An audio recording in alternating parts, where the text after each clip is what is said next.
it is possible to set up UDT inheritance in Ignition. Now that we have a single data type here created called motor, we can actually create another data type where we set the parent to motor, and it will automatically inherit all the properties of motor. So here I have 4 properties: amps, HOA, run command, status. So for example, I have a motor, so all my motors have the same 4 tags, but I might have a VFD motor with the same 4 tags plus an additional tag called speed. So let's go ahead and right click on the data types and create a new data type from scratch. I'm going to specify this as VFD motor, and the parent type here, to use the inheritance feature, I'll select motor. So you'll see automatically it will inherit all of the OPC tags or the tags that exist in the previous data type and the parameters that are in that other data type. So we can get these to match up.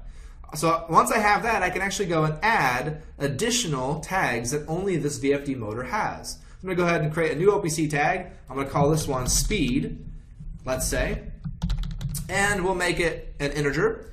It's going to come from the Ignition OPC UA server. Let's go and browse the PLC to see if we can find that VFD inside of our ControlLogix program. So I'm going to go into the VFD1, expand that. I'll see speed.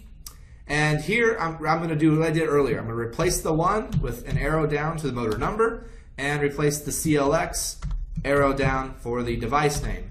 So now I have another data type here created that's called the VFD motor that inherits everything from the motor. So I can now go and create an instance of the VFD motor. So I'm going to go ahead and create an instance of VFD. I'm going to call this VFD1 and make the device name CLX and make the motor number 1. Go ahead and press OK. And now I have my VFD1 where I can see the values, and I can also see, of course, that speed that was extra. Now, since we're using the inheritance feature, it's possible that you may want to modify or override some of the parameters of the parent. So since the VFD motor has motor as the parent, I can actually go up to the amps tag and override any feature or any setting of that data type right here. So for example, I may want to turn on alarming or turn on history that wasn't turned on in the parent. I'd go ahead and simply use the override feature, click on the little circle to override any particular setting that I want to override.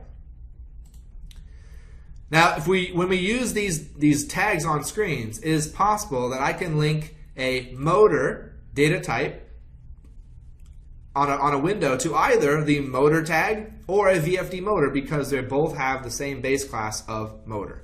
So that's how the UDT inheritance works. Very similar in the programming paradigms to classes where you're going to extend from a class and add some more functionality to that class.